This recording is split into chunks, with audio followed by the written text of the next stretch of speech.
scene, we're back with Jane's mom in another phone call. But a few things happened before this phone call. Prior to this phone call, Robbie and Missy hosted another fundraiser for their wedding. They hosted a bottle collection. Although Jane's mother was not very happy about this, about the wedding, so she tried to attack Missy. It's a whole big thing. And also prior to this chapter, we're introduced to a character named Greg Brady, who is a handsome black reporter for a local TV station who likes Jane. He comes up in this chapter. All right, 29, Jane's mom, again. I have a blue mole. What does that mean? Excuse me? You heard me, Jane. I have a blue mole. Blue as the sky is blue. It's probably cheek cancer. Oh, you don't have cheek cancer. I'm not sure that there's such thing as cheek cancer. For your information, there sure as hell is, okay? Oral cancers include cancers of the lips, tongue, and cheek. They can be life-threatening if not diagnosed and treated early. God, you need to get offline, Mom. Just last week, I was talking with a woman in my European Studies group. Her mother had a mole. Went to find out what it was, and before she had the results, bam-o, she was dead. European Studies group? I'm bettering myself. Are you going to judge me? So, we're totally going to ignore yesterday? I don't know what you mean. I thought we discussed how you showed up to the bottle drive raving mad and wanted to attack my brother's fiancé. I just thought maybe it would come up. Oh yeah, I did want to talk about that. Who was that black man? Mom, that's not what I want to talk about. What? It's a valid question. Why does he have to be black? Well, Jane, I can't answer that. Why does anyone have to be any color? I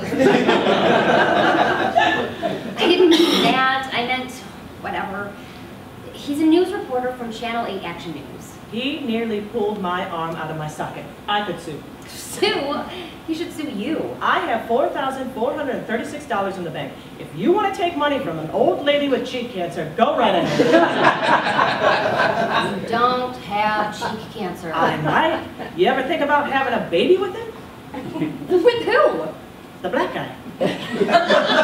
Mixed children are very attractive. Could you try to be just a little less racist? He has a name. Well, you haven't told me that, have you? It's Greg, Mom. His name is Greg. Next time you see Greg, ask him if he'd be willing to donate a little sperm, huh?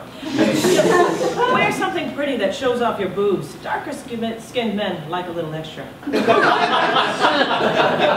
Really? You know, I dated one in high school. One. Relax. If we were talking about a white guy, I'd say the same thing.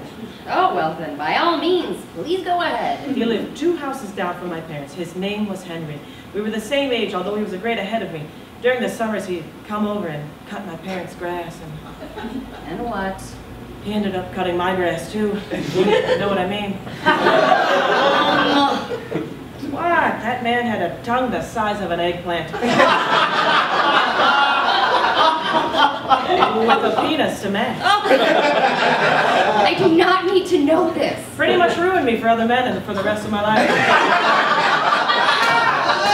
Stop talking. The first time I took him in me, I couldn't walk for days. Wow. Don't you have friends that you can tell this to? Did I mention his chest hair? Goodbye, Mom. It was like a dark, curly forest. Other moms talk about baking and CBS shows. Like a real musky jungle. Sometimes I'd come up for air and get all tangled. Henry would have to pull me loose. Please stop. Little hairs would always stick in my mouth. Ew. Oh, relax. It's not his pubics. I'm talking about his chest hair. 2 days later, I'd be fishing it out of my mouth like some floss I forgot about. Pubics. Now I'm really done. This call is over. Fine. Goodbye.